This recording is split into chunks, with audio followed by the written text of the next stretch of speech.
我根本就不想让他碰我，每次碰我很恶心。 여기 남편에게 강한 혐오감을 느꼈다고 털어놓은 한 여성이 있습니다.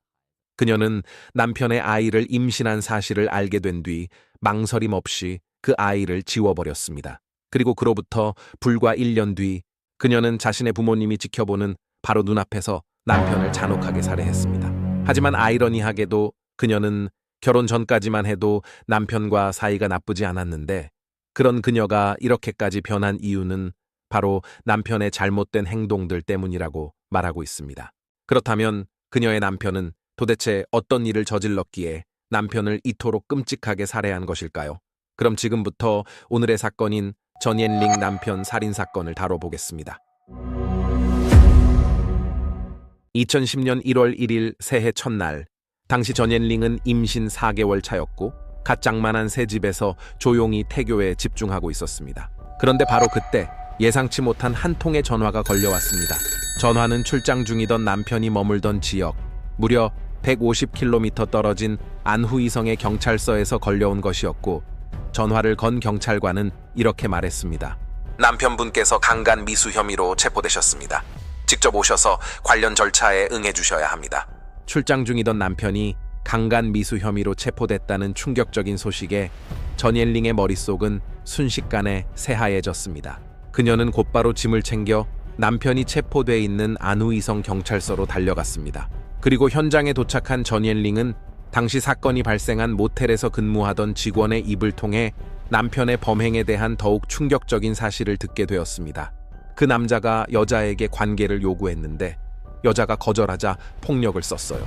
여성의 비명소리가 들려서 저희가 경찰에 바로 신고했는데 문은 안에서 잠겨 있었고 경찰이 문을 부수고 들어갔을 땐 두 사람 모두 아무것도 입고 있지 않은 상태였고 남자가 성관계를 시도 중이었습니다. 알고 보니 남편과 피해 여성은 출장 중이던 남편이 머물던 모텔에서 처음 마주쳤고 피해 여성 역시 그 모텔에서 월세방을 얻어 생활 중이던 사람이었습니다.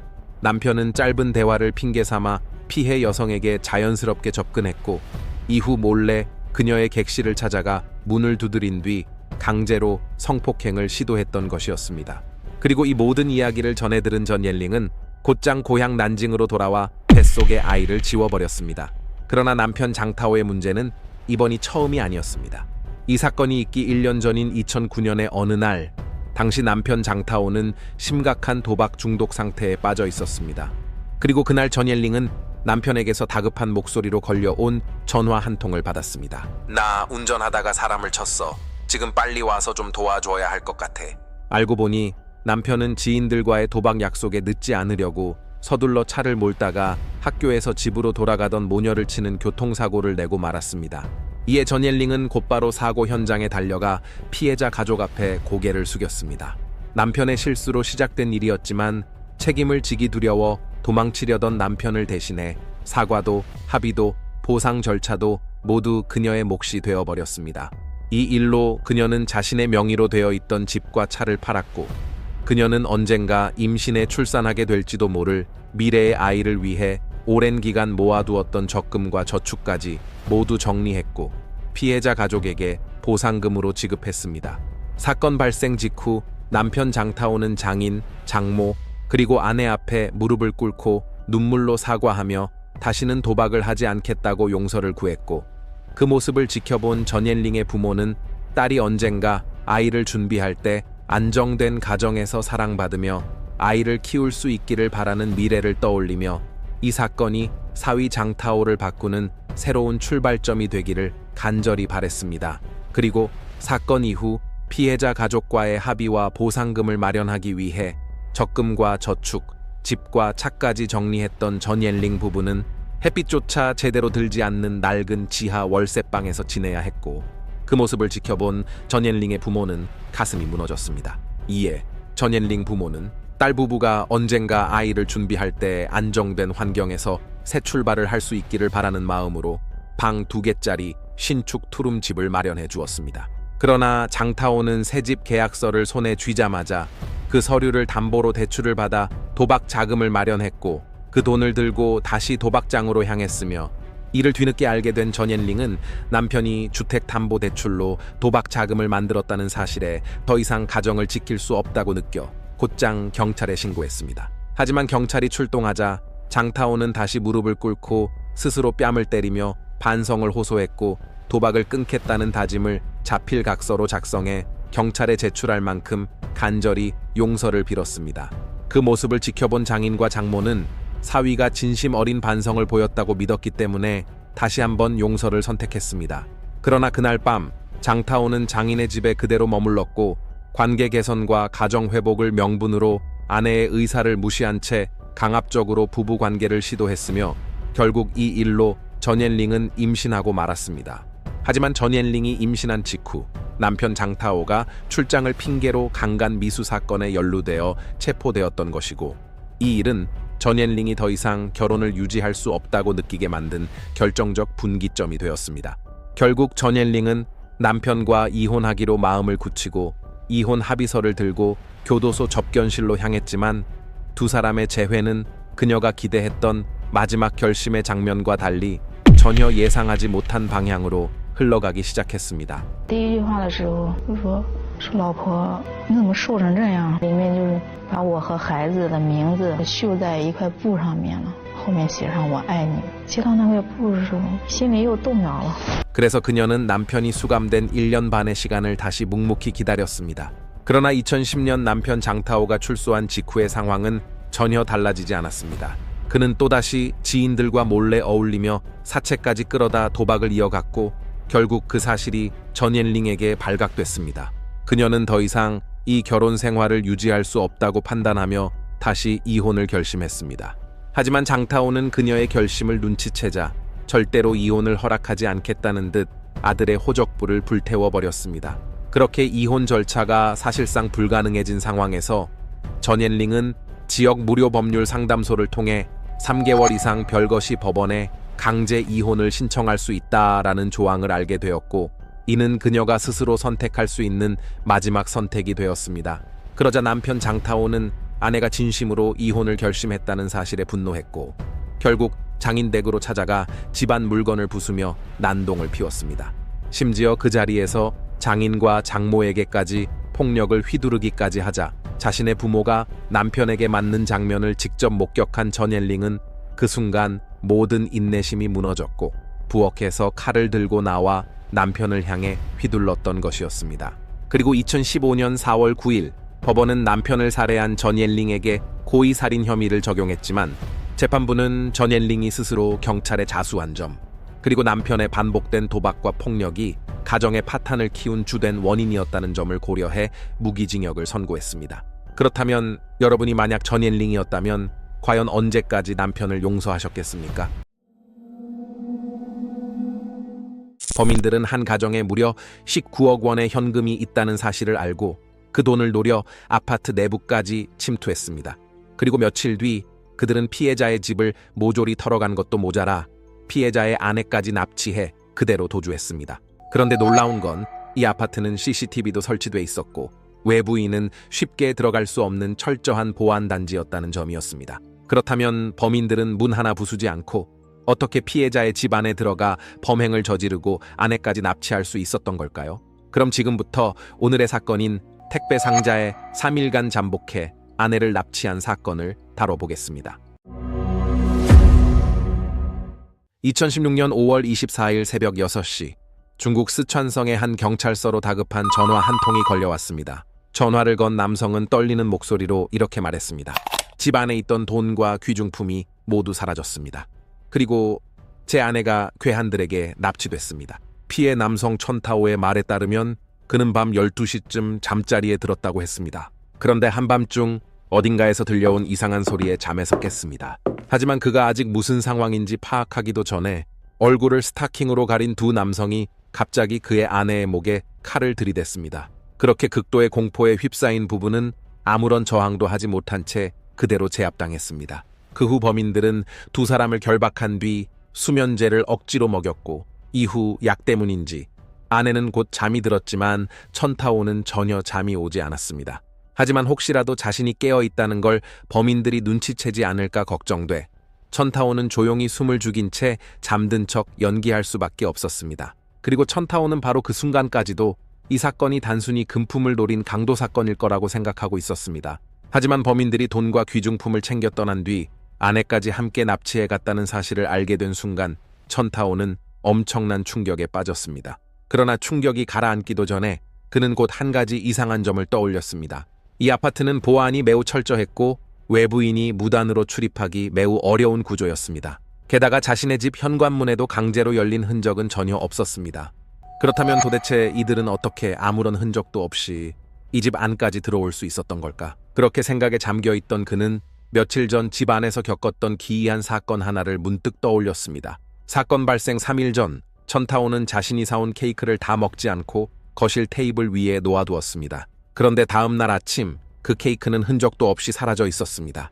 아내도 먹지 않았고 자신 역시 손대지 않았는데 누군가 몰래 먹은 것처럼 사라진 상황이었던 것이었습니다. 그리고 이 일을 계기로 천타오는 혹시 누군가 집 안에 몰래 들어온 건 아닌지 의심하기 시작했습니다. 그리고 그날 바로 현관문 열쇠를 새 것으로 교체했고 이후부터는 잠들기 전 반드시 이중 잠금을 하는 습관까지 들이게 되었습니다. 그러나 놀랍게도 다음 날 아침 분명히 전날 밤 자신이 직접 이중으로 잠갔던 문이 아무 일 없었다는 듯 다시 풀려 있는 상태였습니다. 이에 경찰은 사건의 진상을 밝히기 위해 아파트 단지 전체의 CCTV를 하나하나 조사하기 시작했습니다. 하지만 모든 시간대의 영상을 반복 분석한 결과 2명의 용의자가 범행 후 아내를 업고 아파트를 떠나는 장면만 포착되었을 뿐 이들이 처음 아파트 내부로 어떻게 들어왔는지에 대한 영상은 어디에서도 확인되지 않았습니다. 이에 수사는 다시 원점으로 돌아왔고 경찰은 이 기이한 상황에 대해 2가지 가능성을 세웠습니다. 첫째, 범인들이 아파트 주민이나 택배기사로 위장해 정식 출입 절차를 거쳐 자연스럽게 아파트 내부로 들어왔을 가능성. 둘째, 범인들은 피해자의 아내를 납치했으니 곧 몸값을 요구하는 전화를 걸어올 것이라는 예상이었습니다. 그러나 이 시점에서 사건이 발생한 지는 이미 10시간 가까이 지난 상황이었고 피해자의 가족에게는 어떤 협박 전화도 걸려오지 않았습니다. 이에 경찰은 범인들이 정말 돈을 노리고 아내를 납치했다면 왜 사건 발생 후 10시간이 넘도록 어떤 연락조차 하지 않고 있는지 의문을 품기 시작했습니다. 그리고 곧 경찰은 이번 납치가 단순한 금전 목적이 아니라 어떤 개인적인 원한이나 관계에서 비롯된 범행일 가능성도 염두에 두기 시작했습니다. 한편 경찰이 아파트 경비원들을 상대로 출입 상황을 확인한 결과 사건 당일 단지 안으로 들어온 수상한 외부인을 직접 목격한 사람은 단 한 명도 없었습니다. 이에 경찰은 이처럼 철저한 보안이 유지되는 단지에 범인들이 어떻게 흔적 하나 남기지 않고 침입할 수 있었는지를 밝히는 것이 이번 사건 해결의 핵심이라고 판단했습니다. 그리고 곧 아파트 단지 내 CCTV 영상을 다시 정밀 분석하던 과정에서 사건 발생 3일 전인 오후 2시 30분경에 포착된 한 대의 빨간색 화물차에 주목하게 되었습니다. 그리고 해당 차량에서 내려 단지 안으로 들어간 것은 택배 기사로 보이는 남성 2명이었습니다. 이들은 커다란 나무 상자 2개를 들고 천타오의 집으로 향한 뒤 잠시 후 다시 화물차를 몰고 단지 밖으로 빠져나갔고 이 전 과정은 엘리베이터 CCTV에 고스란히 남아 있었습니다. 경찰은 처음 이 영상을 확인했을 때 우스갯소리로 마치 영화 속 장면처럼 설마 저 상자 안에 사람이 들어있었던 건 아닐까라는 이야기까지 조심스럽게 오갔습니다. 그렇게 농담처럼 시작된 말이었지만 경찰은 곧 나무 상자 안에 누군가 숨어 있었을 가능성을 완전히 배제할 수 없다고 판단해 곧바로 천타오에게 최근 나무 상자를 배송받은 적이 있는지 묻자 천타오는 이렇게 말했습니다. 제가 상자를 받은 건 맞습니다. 하지만 제가 주문한 물건은 아니었습니다. 그래서 곧바로 배송기사가 보낸 사람에게 전화를 걸어 연결해 주었고 그 남성은 배송이 잘못 간 것 같다며 귀중품이 들어있는 선물이라 잘 포장돼 있으니 절대 열지 말고 며칠 뒤 직접 찾아가겠다고 말했습니다. 당시 상자는 단단히 포장돼 있었고 겉면에 귀중품이라고 적혀 있어 괜히 문제를 만들까봐 건드리지 않고 그대로 두었습니다. 경찰은 이 통화 내용을 근거로 곧바로 천타오의 집에 있던 그 나무 상자를 열어보기로 했습니다. 그리고 상자를 여는 순간 안에서는 심한 악취가 한꺼번에 퍼져나왔습니다. 그리고 상자 내부에는 여러 벌의 옷과 남은 음식물, 물병, 대변 처리를 위한 시트 등이 뒤섞여 들어 있었고 그 안은 누가 봐도 며칠 동안 사람이 숨어 지냈던 흔적으로 가득 차 있었습니다. 경찰은 즉시 사건 발생 사흘 전 포착된 빨간색 화물차의 번호를 추적해 배송 당시 택배기사로 확인된 두 사람을 찾아냈습니다. 택배기사들의 증언에 따르면 문제의 상자는 누군가 공예품이라며 배송을 요청한 물건이었습니다. 배달지는 천하호의 집이었고 상자 겉면에는 안에 깨지기 쉬운 물건이 들어있으니 조심히 다뤄달라라는 주의 문구까지 적혀 있었다고 했습니다. 이에 경찰은 문제의 상자를 보낸 남성의 전화번호를 택배기사로부터 확보했고 곧바로 공예품을 천타호 집으로 보낸 린 씨를 경찰서로 소환해 조사에 착수했습니다. 조사 과정에서 경찰은 택배기사가 녹음해둔 린 씨와 천타호의 통화 내용, 그리고 천타호의 집으로 배송된 상자 내부 사진을 제시하며 압박 수위를 높였습니다. 또한 경찰은 공범들이 이미 모두 검거됐다는 점을 언급하며 지금 자백하면 형량이 줄어들 수 있다고 설득했습니다. 결국 린 씨는 고개를 떨구고 모든 사실을 털어놓기 시작했습니다. 그는 이번 범행이 자신의 외삼촌인 후둥과 그의 지인이자 공범인 마준과 함께 사전에 계획한 일이었다고 진술했습니다. 이후 경찰은 두 공범을 모두 체포했고 감금돼 있던 천타호의 아내도 무사히 구조해낼 수 있었습니다. 그렇다면 여기서 두 가지 의문이 떠오릅니다. 첫째, 이들은 왜 하필 천타호를 범행 대상으로 삼았던 것이며 둘째, 또 왜 아내까지 납치했던 걸까요? 조사 결과 이 사건의 주범 후둥과 공범 마주는 과거 천타호가 거주하는 아파트에서 인테리어 공사를 담당했던 작업자들이었습니다. 그리고 약 6개월 전 이들이 아파트 인테리어 공사를 진행하던 중 천타호가 운영하던 공장이 철거되면서 약 19억 원 상당의 보상금을 받았다는 사실을 우연히 알게 되었습니다. 그리고 바로 그 순간부터 이들은 본격적으로 범행을 계획하기 시작했습니다. 공사 기간 동안 천타호 부부의 일상을 유심히 관찰했고 범행 시점과 침입 방법까지 치밀하게 준비했습니다. 그리고 범행 3일 전인 2016년 5월 20일 주범 후둥은 자신의 조카 린 씨를 시켜 자신들이 숨어 있을 나무 상자 2개를 천타호의 집으로 직접 배송하게 했습니다. 상자 겉면에는 공예품이니 조심히 다뤄달라는 문구를 적어두었고 혹시 모를 상황에 대비해 음식, 생수, 대변 처리 시트 등도 미리 준비해 택배 상자 안에서 며칠간 버틸 수 있도록 세팅해두었습니다. 하지만 예상과 달리 그날 천타호의 아들이 집에 머물고 있는 상황이 확인되자 범인들은 바로 행동하지 않고 아들이 집을 나갈 며칠 동안 상자 안에 그대로 숨어 지내기로 결정했습니다. 그리고 천타호 가족이 잠시 집을 비운 틈을 타 범인들은 상자에서 빠져나와 집 안을 돌아다니며 귀중품이 어디에 있는지 파악했고 이후 도주를 대비해 출입문을 열고 닫으며 나갈 동선까지 미리 점검했습니다. 당시 천타호가 거실에 두었던 케이크가 어느 날 흔적도 없이 사라졌던 사건 역시 사실은 이들이 상자에서 몰래 나와 먹어치운 것이었습니다. 애초에 이들은 상자 안에 준비해둔 식량으로 며칠을 버틸 계획이었지만 예상보다 상황이 길어지면서 식량이 바닥났고 결국 배고픔을 참지 못한 이들이 거실에 있던 케이크를 몰래 꺼내 먹었던 것이었습니다. 그렇게 몇 차례에 걸쳐 집 안을 몰래 둘러본 이들은 귀중품이 보관된 위치는 물론 부부의 생활 패턴까지 파악해두었습니다. 하지만 생각보다 집 안에 현금이나 고가의 물품이 많지 않다는 것을 확인한 뒤 이들은 계획을 수정해 아내를 납치해 몸값을 요구하기로 방향을 바꿨습니다. 그리고 마침내 이들이 상자 안에 숨어든 지 3일째 되는 날 천타호의 아들이 집을 비운 틈을 확인한 이들은 본격적으로 범행을 실행에 옮겼습니다. 범인들은 천타호 부부를 위협해 제압한 뒤 집 안에 금품을 챙겨 달아났고 아내까지 납치해 함께 도주했습니다. 하지만 치밀하게 계획된 이 범행에도 결정적인 허점이 하나 있었습니다. 범인들은 천타호의 아내를 납치한 직후 천타호에게 전화를 걸어 몸값을 요구할 계획이었지만 이들이 알아낸 번호가 하필 없는 번호였던 것이었습니다. 게다가 천타호의 아내 역시 휴대폰을 가지고 있지 않았고 범인들은 혹시라도 자신들이 그녀에게 전화를 빌려준 틈을 타 그녀가 외부에 구조를 요청하거나 잘못된 번호라도 걸어 경찰 수사에 단서가 될까봐 휴대전화 사용 자체를 아예 허용하지 않았습니다. 결국 이들은 몸값 요구도 하지 못한 채 그 어떤 계획도 실행하지 못하고 결국 이도저도 하지 못하는 상황에 빠지고 말았던 것이었습니다. 사건 이후 주범 후둥은 천타호의 아내를 납치, 감금한 혐의로 징역 13년형과 벌금 1,000만 원을 선고받았으며 함께 상자 안에 숨어 범행을 도운 공범 마준 역시 징역 4년형을 선고받았습니다. 다만 범행에 간접 가담했던 조카 린 씨의 경우 공개된 자료에는 구체적인 형량이 명시되어 있지 않았습니다. 19억이라는 돈에 눈이 멀어 결국 그들이 들어간 상자는 스스로를 교도소로 밀어넣은 상자가 되고 말았습니다. 그렇다면 여러분은 오늘의 이 사건에 대해 어떻게 생각하십니까? 여기 감옥의 접견실에서 무기징역을 선고받은 한 남성이 아내와 3살 배기 딸을 부둥켜 안은 채 오열하고 있습니다. 그런데 충격적이게도 그가 무기징역을 선고받고 복역 중인 이유는 다름 아닌 자신의 아버지를 살해했기 때문이었습니다. 그렇다면 그는 왜 결혼한 지 불과 2년 만에 아버지를 살해하는 극단적인 선택을 하게 된 걸까요? 그럼 지금부터 오늘의 사건인 황원청의 아버지 살해 사건을 다뤄보겠습니다.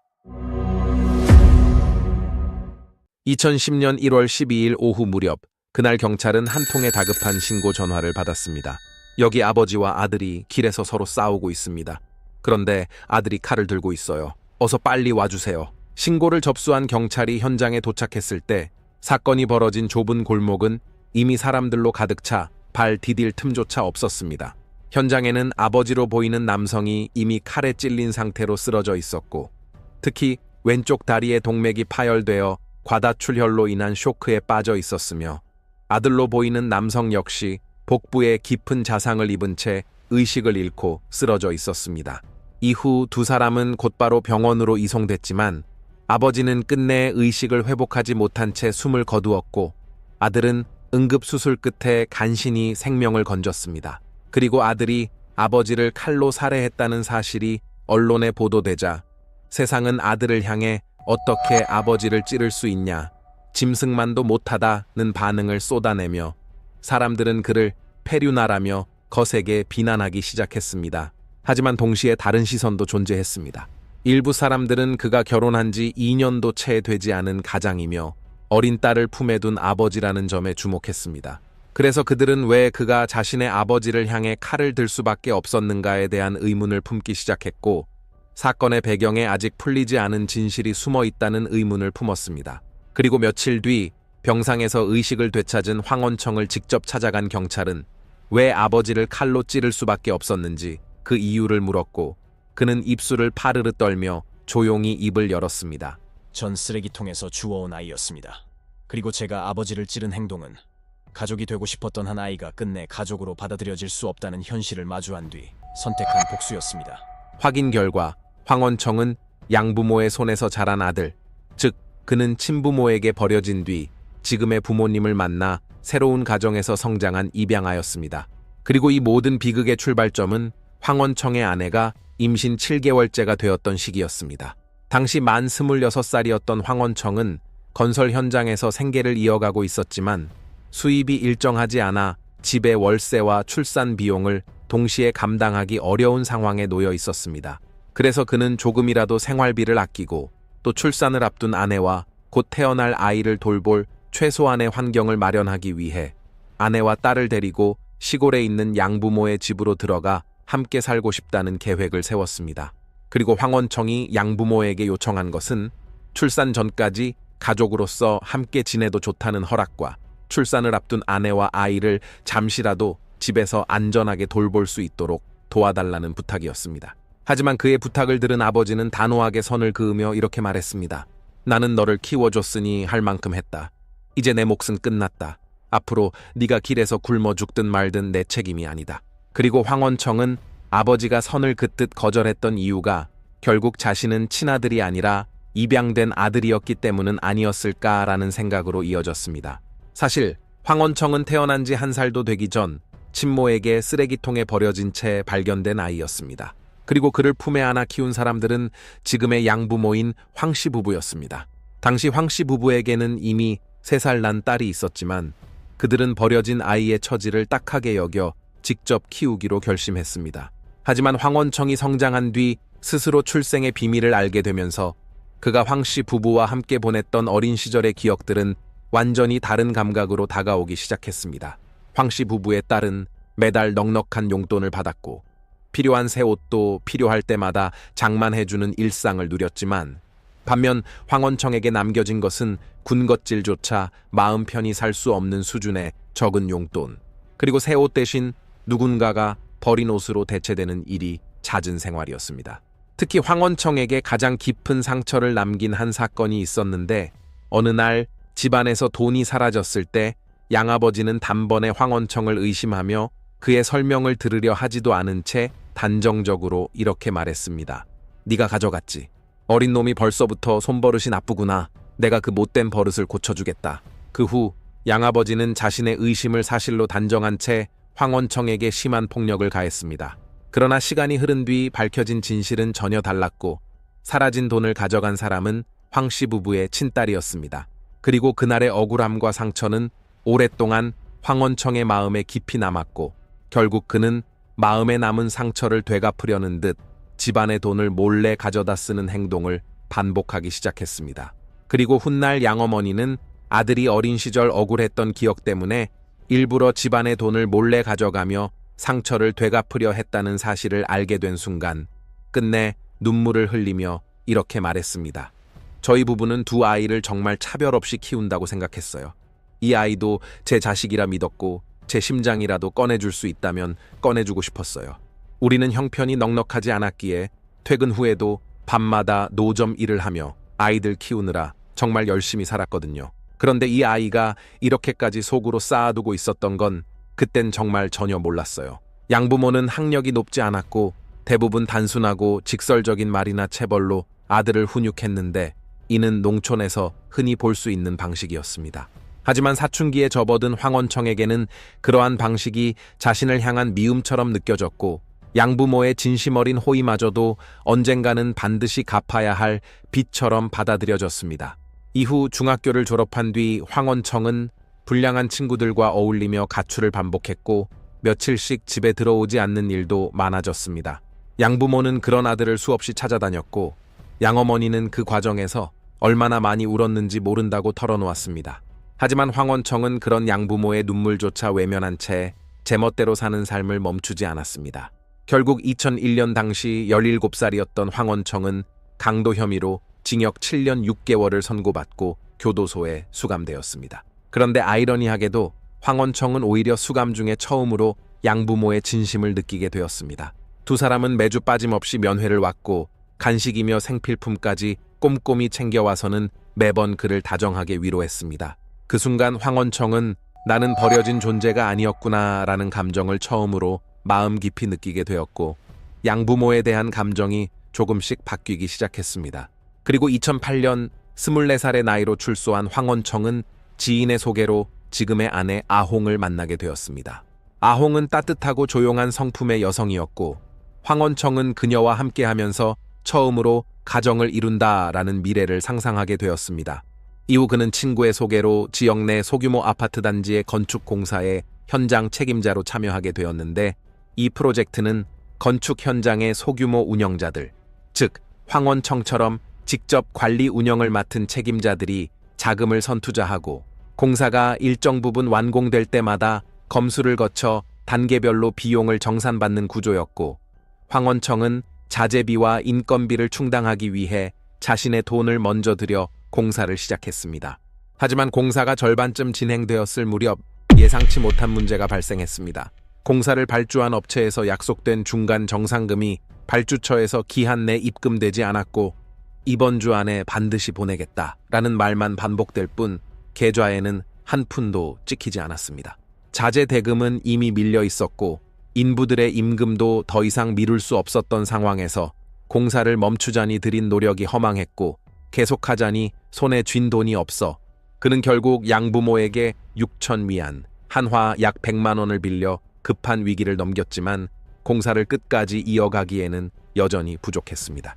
이에 황원청은 아내의 출산을 앞두고 다시 한번 양부모에게 추가 지원을 부탁했지만 양부모는 자신들 역시 생계를 위해 어렵게 벌어온 돈을 더 이상 내어줄 여력이 없었고 동시에 아들이 과거 교도소에 수감되었던 시절처럼 강도와 절도에 연루되는 잘못된 선택을 다시 반복한 건 아닐지 우려와 두려움이 앞서 추가 지원을 멈추기로 결심하며 그의 부탁을 완강하게 거절했습니다. 그리고 바로 그 시기 황원청은 임신 7개월에 접어든 아내의 배가 하루가 다르게 커지는 모습을 지켜보며 극심한 불안을 느꼈습니다.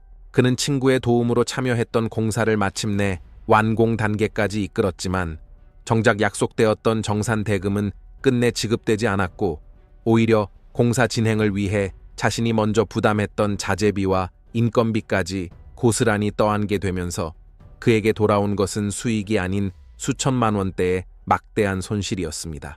그리고 이 시점에서 그는 곧 태어날 딸과 출산을 앞둔 아내를 떠올렸고 책임감과 불안이 동시에 그의 마음을 무겁게 만들었습니다. 당시 그는 밀린 빚을 갚기 위해 급한 대로 건설 현장에서 일용직으로 일하며 생계를 이어가고 있었지만 밀려있는 집세와 출산을 앞둔 가족의 병원 비용을 감당할 능력은 없었습니다. 그래서 그는 아내와 딸을 지키기 위해 출산 전까지만이라도 부모님 집에서 잠시 도움을 받을 수 있을지 양부모에게 부탁했지만 돌아온 대답은 또 한 번의 거절이었습니다.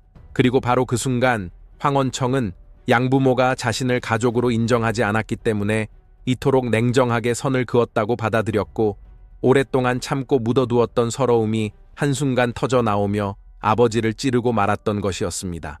그 직후 그는 자신이 저지른 일을 바로잡을 방법이 없다고 느껴 잘못된 선택으로 자신의 배를 여러 번 찔렀지만 살아남았고 결국 법정에 서게 되었으며 2010년 6월 법원은 그에게 살인과 고의 상해 혐의로 무기징역을 선고했습니다. 이후 그의 아내 아홍은 딸을 무사히 출산했지만 아이가 태어난 지 얼마 되지 않아 선천성 심장병 진단을 받았고 약 1,900만 원에 달하는 수술비는 남편 없이 홀로 남겨진 아홍이 감당하기에 너무 큰 금액이었습니다. 한편 교도소는 황원청의 가정 상황을 지역 언론에 알렸고 모금 운동이 시작되며 시민들의 기부가 이어졌고 그 덕분에 딸은 필요한 수술을 제때 받을 수 있었습니다. 사건 이후 양어머니는 기자에게 아들을 더 이상 원망하지 않기로 했다고 전하며 지나간 잘못에 머무르기보다 앞으로 살아갈 가족의 삶과 내일에 더 집중하고 싶다는 뜻을 밝혔습니다. 서로를 사랑했지만 사랑하는 법을 몰랐던 부자의 비극, 진심이 닿지 못한 20년의 세월은 결국 돌이킬 수 없는 후회만을 남겼습니다. 시청 감사합니다. 여기 꿈속에서도 아내를 떠올릴 만큼 15살 연하 아내를 깊이 사랑한 남편이 있습니다. 아내 역시 처음에는 그런 남편의 애정을 받아들이며 함께 살아갔습니다. 하지만 어느 순간부터 아내는 남편과의 잠자리를 피하기 시작했고 남편은 아내가 야근을 핑계로 밤늦게 귀가하는 일이 잦아지자 점점 이상한 낌새를 느끼게 되었습니다. 결국 그는 직접 아내를 찾아 나섰고 그곳에서 믿기 힘든 광경을 목격하고 말았습니다. 그리고 며칠 뒤 남편은 9살 난 딸이 보는 앞에서 아내의 목을 졸라 살해하고 말았습니다. 그렇다면 그는 대체 무엇을 보았기에 사랑했던 아내를 이토록 끔찍하게 죽인 걸까요? 그럼 지금부터 오늘의 사건인 15살 연하 아내를 살해한 남편을 다뤄보겠습니다. 사실 이 모든 비극은 2008년 5월 6일 밤 두 사람 사이의 한 대화에서 시작됐습니다. 그날 늦은 밤 아내는 갑작스럽게 남편에게 이혼하자고 말했습니다.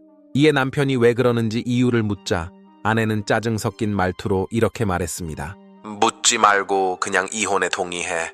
사실 네가 동의하든 말든 상관없어. 중요한 건 이건 내가 결정한 일이란 거야. 남편은 너무 황당하고 갑작스러운 말에 당황했지만 아내는 거기서 멈추지 않았습니다. 그녀는 이어서 더 충격적인 말을 꺼냈다고 했는데요. 我说你怎么突然讲这种话？不要问那么多，反正你同不同意？他说这样，如果你不同意，那我就去外面去做鸡。 그리고 이 말에 남편 차이는 큰 충격을 받았습니다. 이혼을 원할 수는 있어도 어떻게 사랑하는 사람에게 몸을 팔겠다는 식의 말을 아무렇지 않게 할 수 있느냐는 것이었습니다. 차이는 아내보다 15살 연상이었고 결혼 이후 줄곧 아내를 아끼고 살뜰히 챙겨온 사람이었습니다. 아내 역시 처음엔 그런 남편의 진심을 받아주는 듯 했지만 최근 들어 새로운 직장으로 이직한 이후부터 남편은 아내의 태도에서 이상한 기운을 감지하기 시작했습니다. 며칠 전부터 아내는 밤마다 남편과의 잠자리를 피했고 자려고 부르면 짜증을 내며 귀찮아 죽겠어 라고 신경질을 부렸습니다. 결정적으로 아내는 남편 앞에서도 전혀 거리낌 없이 다른 남성과 통화를 하며 노골적인 농담을 주고받는 모습을 보였습니다. 이에 남편이 지금 전화하는 사람 누구냐고 묻자 아내는 회사 동료일 뿐이고 회사 업무 이야기를 잠깐 했을 뿐이라며 대수롭지 않게 넘겼습니다. 그러고 나서부터 2달 동안 아내는 계속해서 야근이 있다, 회사에서 자고 온다는 핑계를 대며 밤마다 집에 들어오지 않았습니다. 그러던 어느 날 남편 차이는 문득 이런 생각이 들었습니다. 회사 야근을 2달씩이나 한다고 이게 말이 되는 일인가? 이에 의심을 참지 못한 그는 직접 아내를 찾아 나섰고, 그리고 마침내 집 근처 강가 아래쪽에서 믿기 힘든 장면을 목격하게 되었습니다. 아내는 한 낯선 남성과 다정히 껴안고 있었고, 2사람은 마치 연인처럼 서로에게 기댄 채 서 있었습니다. 그리고 바로 그 순간 아직 아무 말도 꺼내지 못한 남편 차이를 향해 그 남성이 먼저 비웃듯 이렇게 말했습니다. 하하하, 오늘 밤은 네 마누라 내가 데리고 잘 거니까 내일 아침에 다시 돌려줄게. 그 말을 들은 차이는 분노와 수치심에 온몸이 부들부들 떨렸고, 결국 참지 못한 그는 이렇게 소리쳤습니다. 저기요, 도대체 왜 제 아내를 유혹하는 겁니까? 제 아내는 가정이 있는 사람입니다. 그러자 그 남성은 전혀 당황한 기색도 없이 오히려 이렇게 되받아쳤다고 했는데요. 我今晚把你老婆带去跟我睡一个晚上，明天早上我还给你。后来他说，不是我勾引你老婆，是你老婆来勾引我，不是你问你老婆看。 그리고 바로 그 순간 남편 차이는 가슴이 찢어질 듯한 고통을 느꼈고, 아무 말 없이 아내의 손을 붙잡아 억지로 집으로 데리고 돌아왔습니다. 하지만 집에 돌아온 아내는 오히려 아무렇지 않은 표정으로 남편에게 이렇게 말했습니다. 오늘 똑똑히 봤죠? 그 사람 제 회사 동료예요. 이제 당신도 다 알게 됐으니 저는 떠날 거예요. 이혼해주지 않으면 저는 그 남자 계속 따라다닐 거예요. 그리고 그날 이후 아내는 더 이상 아무런 거리낌 없이 남편의 직장 동료와 자유롭게 만나기 시작했습니다. 그리고 2주 뒤 다시 집에 돌아온 아내를 본 차이는 이미 모든 걸 포기한 듯한 얼굴로 이렇게 말했습니다. 이제야 알겠어. 너한텐 내가 필요 없는 사람이구나. 그래, 이제 나도 받아들일게. 우리 이혼하자. 그러자 아내는 마치 기다렸던 말을 들은 사람처럼 반가운 표정으로 웃으며 이렇게 대답했습니다. 오, 정말? 나 지금 너무 기뻐. 그럼 우리 이혼 기념으로 오늘 밤 마지막으로 당신이랑 자줄게. 그런데 아이러니하게도 그날 밤 남편과 하룻밤을 보낸 뒤 아내는 얼굴을 붉히며 부끄러운 듯 웃더니 오늘 정말 대단했어 라는 말과 함께 만족한 표정을 지었습니다.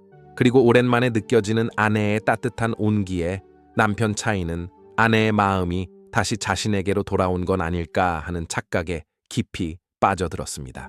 그리고 그 감정에 휩싸인 그는 기대에 부풀어 곧장 아내의 어머니를 찾아갔습니다. 그리고는 2사람이 처음부터 지금까지 있었던 일을 모두 털어놓으며 차이는 장모가 딸에게 남편과 다시 잘 지내보라고 말해주길 바랬고, 장모를 통해 이 모든 갈등이 풀릴 거라고 믿었습니다. 그런데 바로 그때 전혀 예상하지 못한 일이 벌어졌습니다. 모든 사실을 들은 장모는 곧장 딸의 직장으로 달려와 직장 동료들이 모두 지켜보는 앞에서 딸의 뺨을 세게 내리쳤습니다. 그리고 어머니에게 뺨을 맞은 그녀는 극심한 수치심에 휩싸였고 속으로 이렇게 직감했습니다. 남편이 내 모든 일을 어머니한테 일러 바친 거야. 도저히 용서 못해. 그녀는 퇴근 후 집에 돌아오자마자 남편에게 분노를 쏟아내며 이렇게 말했습니다. 당신이 엄마한테 알리지 않았으면 엄마가 그딴 말을 했겠냐고. 그리고는 완전히 마음을 굳힌 듯 다시 한번 이혼 의사를 분명히 밝혔습니다. 이에 차이는 아내를 붙잡고 아직도 이혼만큼은 도저히 받아들일 수 없다며 아직 9살밖에 안 된 딸을 생각해달라고 간절히 호소했습니다. 그러나 그녀는 단호했습니다. 2사람이 계속 함께 살게 되면 어차피 지난 일들만 들추게 될 거고 그럴 바엔 지금 끝내는 게 낫다고 말했습니다. 심지어 남편이 자신을 욕하거나 천한 여자라고 부르든 말든 상관없다는 태도까지 보였습니다. 결국 차이는 더는 아무런 방법도 찾지 못한 채 조용히 이혼 서류를 꺼내들었습니다. 그리고 막 사인을 하려는 바로 그 순간 뜻밖에도 아내는 울기 시작했습니다. 2사람은 비록 갈등이 깊었지만 함께 살아온 시간만 해도 어느덧 11년에 가까웠고 그 사이에는 아직 세상 물정을 모르는 9살 어린 딸도 있었습니다. 그리고 바로 옆에서 이 모든 상황을 지켜보던 딸은 부모 앞에서 울먹이며 제발 이혼하지 말아달라고 애원했습니다. 그런데 이상하게도 그날 이후 아내는 여전히 밤마다 집에 들어오지 않았지만 더 이상 이혼이라는 말을 꺼내지는 않았습니다. 그리고 아내의 이러한 변화 앞에서 차이는 아내의 마음이 조금씩 돌아오고 있는 건 아닐까 하는 작은 희망을 품기 시작했습니다. 그러나 아내의 그 변화에는 사실 다른 이유가 있었습니다. 바로 그 시기 아내는 가정을 버리고 딸을 외면했다는 이유로 직장 동료와 마을 사람들 사이에서 거센 비난을 받고 있었습니다. 게다가 자신이 의지했던 불륜 상대와의 관계도 점차 균열이 생기고 있었습니다. 그리고 이런 상황을 눈치챈 차이는 마지막 희망을 놓지 못한 채 자신의 형에게 부탁해 아내를 설득해달라고 했습니다. 형은 동생을 살리겠다는 마음으로 동생의 아내를 찾아가 조심스럽게 말을 건넸지만 그녀는 끝내 차이와 이혼하겠다는 뜻을 굽히지 않았습니다. 사실 차이가 이혼을 그토록 반대한 데에는 딸 때문만은 아닌 또 다른 이유가 있었습니다. 그는 아내 집에 들어가 사는 대릴사위였고 아무것도 가진 것 없이 결혼해 그동안 아내와 그 가족에게 의지해 살아온 처지였습니다. 부모는 이미 세상을 떠났고 만약 이혼으로 친정에서 쫓겨나게 되면 그에게는 돌아갈 곳도 기댈 사람도 남지 않는 상황이었습니다. 즉, 이혼은 단순한 부부 관계의 끝이 아니라 차이의 앞으로의 삶 자체가 무너지는 절망을 의미했습니다. 그런 상황에서도 아내의 거절은 끝내 멈추지 않았고 결국 감정을 억누르지 못한 차이는 아내의 목을 졸라 살해하고 말았습니다. 사건 이후인 2008년 11월 20일 피해자 측 가족이 처벌을 원하지 않는다는 탄원서를 제출한 점이 참작되어 법원은 고의살인죄로 징역 15년을 선고했습니다. 대릴사위로 들어와 편안한 노후를 꿈꾸던 차이, 역시 세상엔 공짜가 없나 봅니다. 여기 호텔에서 청소 일을 하며 성실히 살아가던 한 여성이 있습니다. 그런데 충격적이게도 그녀는 자신의 20대 친아들에게 살해된 뒤 불에 탄 시신으로 발견됐습니다. 하지만 이보다 더 충격적인 건 아들이 스스로 살인을 결심한 이유였습니다. 그는 경찰 조사에서 어머니가 더는 고통받지 않도록 내 손으로 끝내주고 싶었다라고 진술했는데요. 天天哭，天天跟我说，也因为我太爱他，不想让他受累受苦。 그렇다면 그가 말하는 어머니의 고통은 도대체 어떤 것이었기에 자신의 어머니를 직접 죽인 것도 모자라 시신에 불까지 붙여야만 했던 걸까요? 그럼 지금부터 오늘의 사건, 어머니를 불태운 아들의 고백을 다뤄보겠습니다. 2011년 9월 9일 중국 허난성 신미에 위치한 한 폐광. 오래전 문을 닫은 채굴장 작업장 안쪽에는 낡은 오두막이 하나 남아 있었습니다. 이날 한 청년과 그의 친구는 폐가 체험을 하겠다며 그 오두막 안으로 들어섰습니다. 그런데 안으로 들어가자마자 어딘가에서 심한 악취가 풍겨왔고 주변에는 파리떼가 날아다니고 있었습니다. 두 사람은 본능적으로 불길함을 느꼈고 악취를 따라 조심스럽게 안쪽으로 향했습니다. 그런데 바로 그 순간 그들의 시야에 사람의 다리처럼 보이는 물체가 들어왔습니다. 놀란 두 사람은 곧장 밖으로 뛰쳐나왔고 즉시 경찰에 신고했습니다. 잠시 후 현장에 도착한 경찰은 그곳에서 불에 탄 시신 한 구를 발견했습니다. 그러나 시신은 이미 부패가 상당히 진행된 상태였고 얼굴을 식별하는 것은 사실상 불가능한 상황이었습니다. 현장에는 눈에 띌 만한 단서도 거의 남아있지 않았지만 경찰은 불에 타고 남은 소량의 옷 조각을 단서 삼아 신원 파악에 나섰습니다. 조사 결과 시신은 성인 여성으로 확인됐고 사망 당시 그녀는 호피 무늬의 실크 반팔 상의와 검은색 짧은 치마를 입고 있었던 것으로 밝혀졌습니다. 또한 부검 결과 시신의 실제 나이는 약 40세 내외로 추정됐고 또 염색과 파마의 흔적도 남아있어 생전 외모에 꾸준히 신경을 써온 여성으로 보였습니다. 한편 피해자의 치아 상태에서도 중요한 단서가 발견됐는데 피해자는 총 4개의 치아에 시술 흔적이 있었으며 그중 앞니 주변에는 도자기 재질의 보철물 2개, 그리고 어금니 안쪽에는 금니 2개가 심어져 있었습니다. 이에 따라 경찰은 시신이 발견된 주변 2,000곳이 넘는 치과 병원과 진료소를 상대로 신원 조회에 나섰지만 끝내 치아 정보와 일치하는 인물을 찾는 데는 실패했습니다. 이처럼 단서 확보에 계속해서 난항을 겪자 경찰은 결국 수사의 방향 자체를 새롭게 설정하기로 했습니다. 경찰은 시신의 정확한 신원을 파악하기 위해 시내 곳곳에 실종자 전단지를 부착하고 지역 방송국을 통해 수배 공고를 송출하며 시민들의 제보를 적극적으로 받기 시작했습니다. 한편 시신이 발견된 현장에 대한 수사도 계속해서 이어졌습니다. 그러던 중 현장을 살피던 경찰은 한 가지 이상한 점을 발견하게 되었는데 바로 피해자의 신발과 양말이 전혀 발견되지 않았고 몸싸움 흔적이나 저항의 자국도 어디에도 남아있지 않았던 것이었습니다. 이로 인해 경찰은 이곳이 범행이 벌어진 장소가 아닌 시신이 옮겨져 유기된 2차 현장일 가능성에 무게를 두고 수사를 이어갔습니다. 그러던 중 현장 주변의 흙을 걷어내며 선별 작업을 진행하던 경찰은 우연히 플라스틱 조각 하나를 발견하게 되었는데, 겉보기엔 별것 없어 보였지만 그 조각에는 정체불명의 영문 알파벳이 적혀 있었고, 경찰은 혹시나 하는 마음에 이 조각의 출처를 확인하기 위해 인근 상점과 유통업체를 일일이 직접 방문하며 제품과 비교하는 조사를 시작했습니다. 그렇게 수사가 계속되던 중 경찰은 마침내 이 조각이 한 브랜드에서 제한적으로 생산 유통하는 포대자루의 일부라는 사실을 밝혀냈습니다. 그런데 문제는 이 포대자루가 일반 소비자들이 쉽게 구입할 수 있는 제품이 아니라는 점이었습니다. 주로 농업용이나 산업용으로 쓰이는 이 제품은 지정된 거래처를 통해서만 소량 유통됐고 일반 마트에서는 거의 판매되지 않았습니다. 이에 경찰은 최근 이 포대를 구매한 사람 중에 범인이 있을 수도 있다는 가설을 세우고 시신이 발견된 지역 전역의 해당 제품 판매처들을 상대로 전수조사에 착수했습니다. 하지만 조사를 진행한 모든 판매처에서 최근 이 포대를 판매한 적이 없다라는 답변만 돌아왔고, 수사는 어느덧 사건 발생 3일째를 넘겼지만 여전히 결정적인 단서는 확보되지 않았습니다. 이에 경찰은 다시 사건을 원점으로 돌아가 사건 현장과 그 주변을 처음부터 반복해 세밀하게 재조사하기로 했습니다. 그리고 그 과정에서 시신이 발견된 오두막 근처에서 눈에 띄는 수상한 물품들이 여럿 발견됐습니다. 누군가 이곳에 머문 흔적으로 보이는 햄소시지 포장지, 맥주, 담배꽁초 등이 오두막 주변에 흩어져 있었고, 상태로 보아 모두 최근에 사용된 것으로 추정됐습니다. 이에 경찰은 현장에서 발견된 음식물 브랜드를 단서 삼아 주변 상점들을 돌며 해당 제품을 최근에 구매한 인물들을 추적하고 CCTV 확인에도 나섰습니다. 그런데 바로 그때 한 마을 주민이 수사의 결정적인 실마리가 될 제보를 전해왔습니다.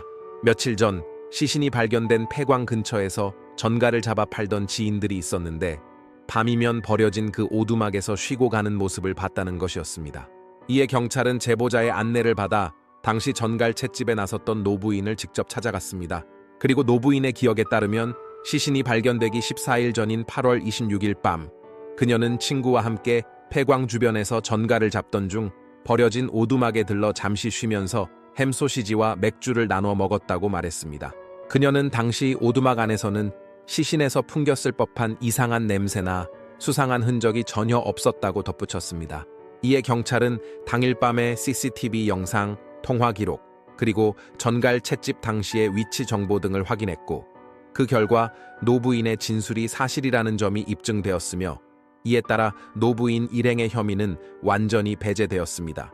동시에 경찰은 수사에 결정적인 단서 하나를 확보하게 되었는데, 노부인이 8월 26일 오두막에 갔을 당시 피해자가 보이지 않았다는 점에 비추어 볼 때 피해자는 적어도 8월 26일까지는 생존해 있었던 것으로 추정되었고, 이에 따라 시신이 발견된 8월 26일부터 9월 9일 사이 약 2주간의 기간이 사건 발생 시점으로 좁혀지면서 경찰은 이번 수사를 통해 처음으로 명확한 시간적 기준을 확보하게 되었습니다. 그런데 같은 시각 사건 현장에서 발견된 신발 자국 하나가 경찰의 눈에 들어왔습니다. 조사 결과 해당 자국은 젊은 남성들이 주로 신는 운동화 디자인과 유사했으며 신발의 사이즈와 눌린 깊이로 미루어 보아 범인은 체격이 건장한 남성일 가능성이 매우 높았습니다. 또한 피해자가 8월 26일 이후 실종됐다는 사실을 토대로 경찰은 CCTV 분석 범위를 대폭 좁힐 수 있었고, 그 과정에서 수상한 차량 한 대가 수사선상에 오르게 되었습니다. 그리고 시신이 발견된 오두막이 있는 폐광으로 가기 위해선 그 길목에 설치된 CCTV 지점을 반드시 지나야만 했는데, 마침 시신이 발견되기 12일 전인 8월 28일 새벽 2시 30분경 한 차량이 무언가를 찾는 듯 매우 느린 속도로 그 구간을 지나가는 모습이 포착되었고, 이 수상한 움직임은 곧 경찰의 주목을 받게 되었습니다. 그런데 바로 그때 경찰서로 한 통의 전화가 걸려왔습니다. 전화를 건 여성은 자신의 친구 리신쯔라는 이름의 호텔 청소 직원이 8월 25일 이후로 연락이 끊겼다며 최근 뉴스에 나온 실종 여성의 얼굴과 너무도 닮았다고 말했습니다. 이에 경찰은 즉시 신원 확인에 착수했고, 조사 결과 올해 45세였던 리신쯔는 2번의 결혼 경험이 있었으며 약 10년 전 아들의 명문대 진학을 계기로 그녀는 홀로 아들을 데리고 중국 정저우로 이사했고 그곳에서 새로운 삶을 시작했습니다. 남편은 고향에 남아 있었으며 아들은 대학을 졸업한 뒤에도 어머니 곁을 지켰고 최근에는 정저우 시내에 고급 아파트까지 마련하며 안정적인 생활을 이어가고 있었습니다. 이에 경찰은 오두막에서 발견된 시신이 리신쯔인지 정확히 확인하기 위해 그녀의 아들 샤오우의 DNA를 확보하려 했지만 정저우의 해당 주소지를 찾았을 당시 그 아파트는 이미 다른 사람이 거주 중이었고 샤오우는 어디에도 모습을 드러내지 않아 경찰은 또다시 난관에 부딪히고 말았습니다. 그런데 바로 그때 한 법의학자가 시신의 신원을 확인할 수 있는 결정적인 단서를 제시하며 이렇게 말했습니다. 시신은 이미 심하게 훼손됐지만 시신은 오른손 엄지손가락이 안쪽으로 말린 채 굳어 있습니다. 이를 천천히 마사지해 펴낸다면 시신의 지문을 확보할 수 있을지도 모릅니다. 경찰은 이 말에 따라 실제로 그 방법을 시도했고 마침내 시신의 손가락 끝에서 상당히 온전한 상태의 지문을 확보하는 데 성공했습니다. 지문 확인 결과 사체의 신원은 45세 여성, 실종신고 전화 속 바로 그 인물 리신쯔로 최종 확인됐습니다. 그녀의 신원이 밝혀지면서 경찰은 곧바로 주변 인물 관계를 추적하기 시작했고 그 과정에서 리신쯔의 복잡한 인간관계가 드러나기 시작했습니다. 조사 결과 리신쯔는 고향에 거주 중인 법적 남편 외에도 현재 아들과 함께 생활하던 정저우에서는 라오자오라는 기혼 남성과 불륜 관계를 유지해오고 있었던 것으로 밝혀졌습니다. 사실 리신쯔는 현재의 남편과 이혼한 뒤 기혼 남성인 라오자오와 정식으로 가정을 꾸리길 원하고 있었습니다. 하지만 라오자오는 아이가 아직 너무 어리다, 아내가 정신적으로 불안정하다는 등의 이유를 대며 이혼을 계속 미뤘습니다. 그럴수록 리신쯔의 감정은 점점 더 조급해졌고 그녀는 라오자오에게 도대체 언제 이혼할 거냐는 메시지를 반복해서 보낼 만큼 집착에 가까운 애정을 드러내기도 했습니다. 하지만 경찰이 특히 주목한 점은 리신쯔가 실종된 이후 지금까지 그녀와 가장 가까웠던 사이였던 라오자오가 단 한 번도 그녀를 찾거나 연락을 시도하지 않았다는 사실이었습니다. 이에 경찰은 라오자오를 유력한 참고인으로 소환해 본격적인 조사에 착수했습니다. 그리고 신문에 직면한 라오자오는 리신쯔에게 연락하지 않은 이유에 대해 이렇게 진술했습니다. 리신쯔가 실종되기 직전에 갑자기 그녀에게서 이별을 통보하는 문자 메시지를 받았습니다. 그래서 굳이 연락할 필요가 없다고 생각했습니다. 그리고 라오자오가 리신쯔에게서 받았다고 주장한 문자에는 다음과 같은 내용이 담겨 있었습니다. 미안한데 나 이제 더는 당신을 기다릴 수 없어. 아무도 만나고 싶지 않고 모든 관계에서 벗어나고 싶어. 그동안 고마웠고 이젠 나를 찾지 마. 하지만 이 문자를 확인한 경찰은 곧바로 이상한 점을 감지했습니다. 그동안 리신쯔는 라오자오에게 집착에 가까운 애정을 보이며 끊임없이 연락을 해왔는데 갑자기 아무런 이유도 없이 관계를 정리하는 문자를 보냈다는 건 쉽게 납득되지 않았기 때문이었습니다. 무엇보다 해당 문자는 평소 리신쯔가 쓰던 말투나 표현 방식과는 어딘가 어색하게 달랐습니다. 이에 경찰은 이 문자가 실제로 그녀가 보낸 것이 맞는지 정밀 분석에 착수했고 동시에 그녀의 아들 샤오우가 두 사람의 관계를 알고 있었는지도 조사 범위에 포함시켰습니다. 그리고 조사 결과 라오자오는 과거 리신쯔가 자신의 아들 샤오우에게 연인 관계를 이미 고백했다고 말한 적이 있었고 그럼에도 불구하고 샤오우는 어머니가 실종된 이후 단 한 차례도 찾거나 연락을 시도하지 않았으며 경찰에 실종 신고를 하거나 협조를 요청한 적도 전혀 없었습니다. 이에 경찰은 행방이 묘연한 샤오우를 찾기 위해 샤오우의 여자친구에게도 접촉해 추가 조사를 진행하기로 했습니다. 그리고 조사 과정에서 경찰이 사건 현장에서 발견된 신발 자국과 동일한 디자인의 운동화를 증거로 제시하자 여자친구는 그 신발이 남자친구 샤오우의 것임을 한눈에 알아보았고 심지어 왜 경찰이 그 신발을 가지고 있는지를 되묻기까지 했습니다. 그리고 이러한 반응은 경찰에게 사건 현장에 샤오우가 있었음을 강하게 시사하는 결정적인 단서가 되었습니다. 이에 경찰은 샤오우의 휴대전화 통신 기록과 신용카드 사용 내역 등을 면밀히 추적한 끝에 그가 은신 중인 위치를 특정해냈습니다.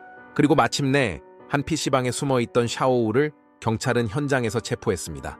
경찰서로 압송된 그는 초반엔 억울하다는 듯 입을 꾹 다문 채 침묵을 이어갔습니다. 하지만 경찰이 사건 현장에서 발견된 신발 자국, 그와 동일한 키와 체격 조건, CCTV에 찍힌 차량 동선 등 여러 물증을 차례로 제시하자 샤오우는 결국 고개를 숙이고 마침내 입을 열었습니다. 어머니가 매일같이 울고 밤마다 잠도 못 자는 모습을 보며 저도 너무 힘들었습니다. 도저히 감당할 수가 없었어요. 그리고 그는 자신의 행동이 계획된 범행이 아니라 어머니를 괴롭히는 상황을 막고 싶다는 뒤틀린 감정과 극심한 압박감 속에서 저지른 순간적인 충동이었다고 주장했습니다.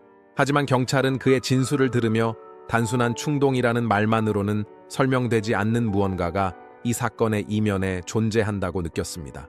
그렇다면 그는 왜 사랑하는 어머니를 자신의 손으로 해치는 이토록 극단적인 선택까지 하게 되었던 것일까요? 사실 샤오우의 어머니 리신쯔는 첫 번째 남성과 결혼하기 전 이미 다른 남자와의 사이에서 아들 샤오우를 임신한 상태였습니다. 하지만 여러 사정으로 친부와의 결혼은 이루어지지 않았고 그녀는 임신 사실을 숨긴 채 첫 번째 남성과 가정을 꾸렸습니다. 그러나 아이가 자신의 아들이 아니라는 사실을 알게 된 남편은 결국 이혼을 요구했고 리신쯔는 홀로 아이를 키우게 되었습니다. 이후 리신쯔는 아이에게는 아버지가 필요하다라는 생각으로 자신보다 나이가 많은 지금의 남편과 재혼했지만 그 결혼은 사랑이 아닌 아들을 위한 선택이었고 아이의 대학 진학을 계기로 부부는 사실상 떨어져 사는 관계가 되고 말았습니다.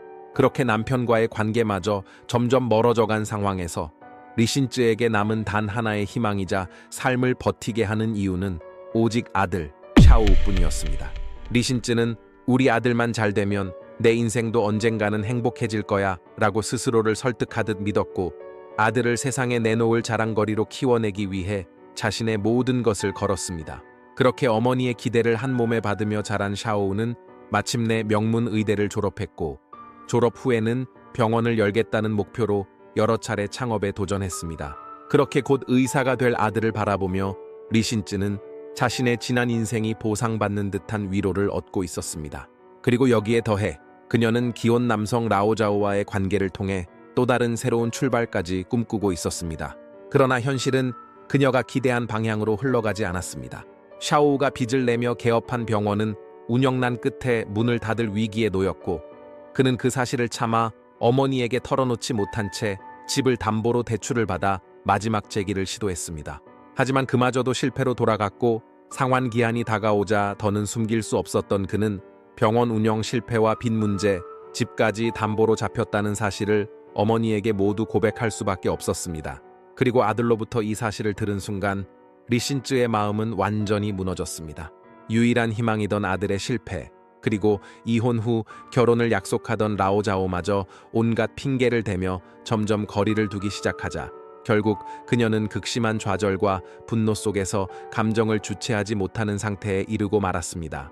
그리고 사건이 벌어지기 직전 어머니는 아들에게 그동안 쌓아온 감정을 쏟아내며 더는 버틸 수 없다는 말을 남겼고 그 순간 감정이 폭발한 어머니는 스스로 삶을 포기하려는 행동까지 보였고 이를 본 아들은 어머니를 말리려다 몸싸움에 가까운 다툼으로 번졌다고 진술했습니다. 그리고 그 과정에서 그는 만약 죽어야 한다면 어머니가 아니라 자신이 죽어야 한다고 말하며 어머니의 손에서 밧줄을 빼앗았다고 진술했습니다. 自己脖子说不想活了，然后我就说要死也是我死，不是他死，然后我就把绳子夺过来了，妈都是我对不起的。而且那一瞬间就发生了这种事情，我到现在想不明白，我就想着不想让他再受痛苦。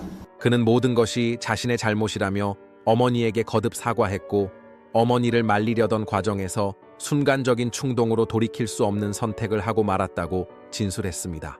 그리고 범행 다음 날 아들은 어머니의 시신을 숨기기 위해 자신의 동선이 남지 않도록 자신의 생활 반경을 벗어난 지역에서 포대자루를 구해왔습니다.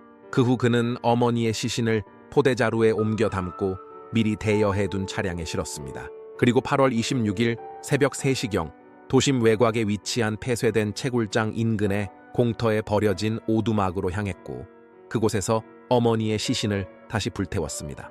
이후 정저우로 돌아온 그는 어머니의 휴대전화를 이용해 어머니의 연인 라오자오에게 작별을 암시하는 메시지를 보냈고 여자친구에게는 개인적인 사정으로 당분간 연락이 어려울 것이라 전한 뒤 곧장 외지로 도주했습니다. 샤오우는 마치 어머니 리신쯔가 스스로 모든 관계를 정리하고 자취를 감춘 것처럼 상황을 치밀하게 조작했습니다. 그리고 약 1년 뒤인 2011년, 법원은 이 사건에 대해 범행 수법이 극도로 잔혹하고 시신을 훼손 소각해 범행을 은폐하려 한 점, 사회에 미친 충격과 위험성이 매우 크다는 점을 들어 샤오우에게 사형을 선고했습니다. 사랑해서 그랬다는 아들의 고백, 그 선택은 정말 어머니를 위한 것이었을까요? 아니면 결국 자신을 위한 변명이었을까요? 여러분은 이 아들의 말을 어디까지 믿을 수 있다고 생각하십니까? 시청 감사합니다.